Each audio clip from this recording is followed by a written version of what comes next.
अस्सलाम वालेकुम नाज़रीन, मैं हूं आपका होस्ट अब्दुल करीम डायरी और आप देख रहे हैं मेरा यूट्यूब चैनल कयूम इनसाइट्स। नाज़रीन, आज मैंने अपने यूट्यूब चैनल का जो नाम है वो चेंज कर दिया है। जैसे कि मैंने आपको पहले भी बताया था कि मैं अपने यूट्यूब चैनल का जो नाम है वो चेंज कर रहा हूं और अब मैंने नाम बाकायदगी से चेंज कर दिया है और मेरे चैनल का नाम जो आज के बाद होगा वो कयूम इनसाइट्स होगा और आप सर्च भी कर सकते हैं और सब्सक्राइब भी कर सकते हैं। तो चलता हूँ मैं टॉपिक की तरफ। जैसे ही मैंने पहले भी अपनी प्रेडिक्शंस में बताया था, एनालिसिस की थी मुख्तलिफ टॉपिक्स पर, जैसे कि हॉट इश्यूज़ होते हैं, इंटरनेशनल इश्यूज़ या रीजनल इश्यूज़ होते हैं, या उसके साथ साथ जो नेशनल इश्यूज़ होते हैं, पॉलिटिकल इश्यूज़ ख़ास तौर पर, तो मैं उन पर फोकस करता हूँ और यही मेरा कंटेंट होता है। और उस पर मैंने जितनी भी एनालिसिस किए हैं, आप अगर ख़बरों में जाएंगे और उससे पहले अगर मेरा ब्लॉग आ जाता है और आप वहाँ पर देखेंगे, तो जैसे गोलमेज कॉन्फ्रेंस हुई थी अक़वाम मुत्तहिदा में, और उस पर भी मैंने अपना तज्ज़िया पेश किया था और वो भी तज्ज़िया बाद में दुरुस्त साबित हुआ था। उसके बाद जो नेशनल इश्यूज़ होते हैं पाकिस्तान में, जो पॉलिटिक्स जो सिचुएशन है, उस पर भी मैं आप सबको जो प्रेडिक्शंस बताता हूँ और वो दुरुस्त साबित होती हैं। तो अब मैं आज भी एक और बहुत बहुत बड़ी प्रेडिक्शंस जो हैं वो आपके सामने रखूँगा कि अब आगे जो हैं गिरफ्तारियों की सीज़न फिर से शुरू हो रही है और गिरफ्तार कौन कौन हो रहा है। उसके बाद 3 इंटरव्यूज़ भी जो है वो भी तैयार कर दिए गए हैं। 3 इंटरव्यूज़ कौन देंगे, प्रेस कॉन्फ्रेंस कौन होगी, आगे जाके इमरान खान के लिए जो चेयरमैन है पीटीआई के, उनके ख़िलाफ़ जो हैं आगे भी घेरा तंग हो रहा है। उसको कोई भी रिलीफ़ मुझे नहीं देखने में आ रहा, क्योंकि उनके लिए ऐसा माहौल क्रिएट हो रहा है। उनके ही जो बंदे हैं वही उनके खिलाफ हो रहे हैं। मैं आपको बताता हूँ कि कौन-कौन गिरफ्तार होगा। लेकिन इससे पहले मैं आपको बताता चलूँ कि फवाद चौधरी साहब के हवाले से मैं बात करूँगा। फवाद चौधरी को हर कोई जानता है और फवाद चौधरी वो इंसान थे जब उनकी हुकूमत थी और वो ऐसे ही उसका एटीट्यूड था कि तौबा नौज़ुबिल्लाह, वो अपने आप को तीस मार खान समझते थे और वो समझते थे कि हमारी हुकूमत जो है वो किसी की आशीर्वाद से ये लॉन्ग टर्म हमारी हुकूमत है। तो वो सबको डंडा देता था और उसके साथ साथ जो है किसी से भी उनका जो है हेलो आए या उसकी जो तबीयत है वो नहीं मिलती थी, वो अपने आप को खुदा न खास्ता, मैं माज़रत के साथ खुदा समझता था। तो अब ये हुआ कि फवाद चौधरी साहब के हवाले से उन्होंने पीटीआई छोड़ दी। उससे पहले वो उनको जब जेल में डाला गया, उनको जब गिरफ्तार किया गया, तो उन्होंने पीटीआई छोड़ दी और इस्तेकाम पार्टी में चले गए। वहाँ पर इस्तेकाम पार्टी में वहाँ पर चले गए और वहाँ पर उन्होंने ख़ास तौर पर एक्टिव जो होते हैं, जैसे दूसरे जो रहनुमा है वो एक्टिव हो गए हैं, लेकिन ये एक्टिव नहीं हुए वहाँ पर। उसके बाद यूँ हुआ कि फवाद चौधरी के खिलाफ जो है आपारा थाने में जो है मुकदमा दर्ज हुआ और उसके बाद आपारा थाने के बाद जो है उसके बाद दूसरा जो मुकदमा था वो उनके हल्का है वो जेलम, वहाँ पर भी उनके खिलाफ जो है मुकदमा दर्ज हुआ और उसके बाद 50 लाख की का जो केस है रिश्वत लेने का, उस पर उसको गिरफ्तार कर दिया गया और अदालत में पेश कर दिया गया। अब जो कि अब अदालत में पेश किया गया, उसमें मैंने देखा जब वो रिपोर्टर से बात कर रहे थे, तो मुझे उसकी पुरानी कुछ स्पीचेज़ याद आ गई, कुछ पुरानी जब वो कराची में आए थे वहाँ यहाँ पर, तो मैं भी गवर्नर हाउस में था और रिपोर्टिंग कर रहे थे हम। तो वहाँ पर वहाँ पर भी बहुत बड़ा एटीट्यूड था। हालाँकि मैं बहुत सारे सियासतदान से मिला हूँ, मौलाना फजल रहमान साहब हैं, उसमें भी इतना बड़ा एटीट्यूड नहीं है। हालाँकि वो बहुत बड़ा सियासतदान है। हालाँकि शहबाज शरीफ साहब जब यहाँ पर बहादुराबाद चौरंगी आए थे, वज़ीर-ए-आज़म थे, तो वहाँ पर भी हम रिपोर्टिंग कर रहे थे, तो वहाँ पर भी उनके हालाँकि वो वज़ीर-ए-आज़म थे, लेकिन उनको भी कोई जो है एटीट्यूड नहीं था। मुझे नहीं देखने में आया कोई एटीट्यूड हम, और वो अच्छे तरीके से हमसे मिले और मुलाकात की, 1-2 सेकंड मिलते गए सबके साथ और खुशबेर होती रही। लेकिन फवाद चौधरी वो वाहिद इंसान थे, वो मतलब ख़ुद को पता नहीं क्या समझते थे। उनके अगर आप जो भी स्टेटमेंट्स होते थे, उनकी प्रेस कॉन्फ्रेंसेस होती थी, आप देख सकते हैं। अब मैं वो उनको रिकॉल नहीं कर सकता क्योंकि ड्यूरेशन बढ़ जाएगी फिर मेरी व्लॉग की।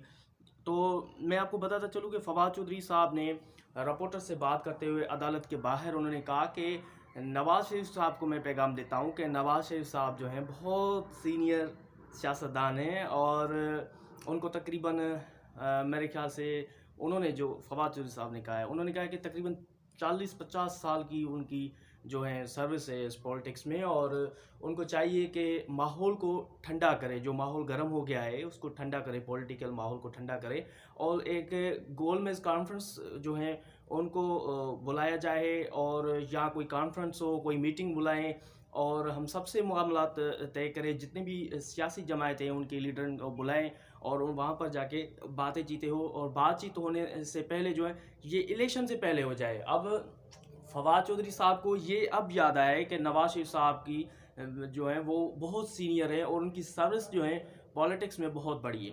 अब पहले फवाद चौधरी साहब नवाज शरीफ साहब को कहते थे कि तुम चोर, ये वो बहुत सारे, ये तो खैर सियासी बयानबाजी होती है, लेकिन कुछ अक्ल और फ़हम की भी बात होती है कि हम इतना भी पॉलिटिक्स में किसी को ना घसीटे कि आगे जाके हमारे लिए दरवाजे ही बंद हो जाए, या हम अगर उनकी फेवर में बात करें या उनसे मदद ले तो हमें कोई पशेमाना हो। लेकिन यहाँ पर उल्टा हो गया फवाद चौधरी साहब से। फवाद चौधरी ने खुलकर नवाज शरीफ साहब से मदद मांगी और कहा कि हम आपसे बात करना चाहते हैं, और आप तमाम सियासतदानों को साथ में मिलाएं और हमसे बात करें, और आपका गोलमेज कॉन्फ्रेंस भी बुला सकते हैं, वहाँ पर भी हम आ सकते हैं। जैसे आप कहेंगे वैसे हम करेंगे, जैसे आप कहेंगे वैसे हम करेंगे। ये बड़े स्टेटमेंट्स हैं फवाद चौधरी साहब के, जो कि अदलिया के बाहर उन्होंने रिपोर्टर से बातचीत करते हुए कहा, और उसका लहजा बहुत ही धीमा था, बहुत ही धीमा था इस बार। अच्छा, मैं दूसरी बात बताता चलूँ कि जो इसके बाद फवाद चौधरी की जो कहानी है वो तो ख़त्म हो गई, क्योंकि उन्होंने नवाज शरीफ साहब को पैगाम दे दिया कि भाई हम आपसे बात करना चाहते हैं। दूसरी अगर इनसाइड में मैं आपको बताऊं, खबर का दूसरा पहलू मैं आपको बताऊं, इसका जो स्टेटमेंट है उसका मैं अगर आपको दूसरा पहलू बताऊं, तो वो ये दूसरा पहलू बता रहा है कि फवाद चौधरी ने तौबा कर ली। नवाज शरीफ साहब के साथ मामला तय करने के लिए बहुत बड़ी कोशिशें हो रही है, क्योंकि फवाद चौधरी जो हैं अब जेल में जाना नहीं चाहते। इससे पहले आपने देखा था कि अदालत में जब वो आए थे और नैब उनको पकड़ने जा रही थी, तो वो गाड़ी से उतरकर वो ऐसे भागे जैसे कि 8 साल का बच्चा भागता है, वैसे ही वो भागे थे।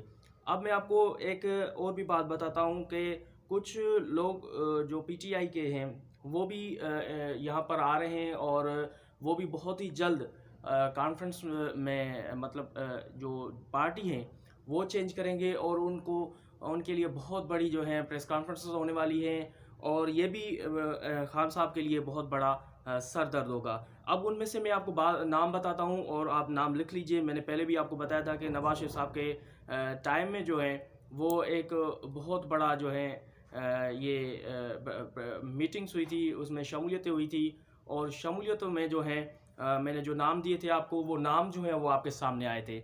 अब मैं आपको ये बताता चलूँ कि जो कुछ सियासतदान हैं जो कि पीटीआई को जो है खैराबाद करने वाले हैं, और उसके साथ साथ बड़ी प्रेस कॉन्फ्रेंस होने वाली है, बड़े इल्ज़ामात फिर से एक बार फिर से लगने वाले हैं। उसमें से अली नवाज़ ऐवान साहब हैं, और दूसरा आमिर डोगर साहब है। वो उनकी बहुत बड़ी प्रेस कॉन्फ्रेंस हो रही है, बहुत बड़े इल्ज़ामात के सामने आ रहे हैं, और वो बिल्कुल जो है वहाँ पर प्रेस कॉन्फ्रेंस करेंगे, और प्रेस कॉन्फ्रेंस के बाद जो है वहाँ पर आके खान साहब के ऊपर जो है वो इल्ज़ामात की बौछार करेंगे। अब अली नवाज़ ऐवान और आमिर डोगर की प्रेस कॉन्फ्रेंस के वैसे ही होगी जैसे उस्मान डार, सदाकत अब्बासी और फारूक हबीब की प्रेस कॉन्फ्रेंस होगी। ये तीनों जो थे बड़े तीसमार खान थे, बड़े इमरान खान साहब के सपोर्टर्स थे। फारूक हबीब तो वो कहता था कि मैं इमरान खान साहब का राइट हैंड हूँ, ये हूँ वो हूँ, इमरान खान साहब बड़ा लीडर है ये, तो उनके आप बयान देख सकते हैं।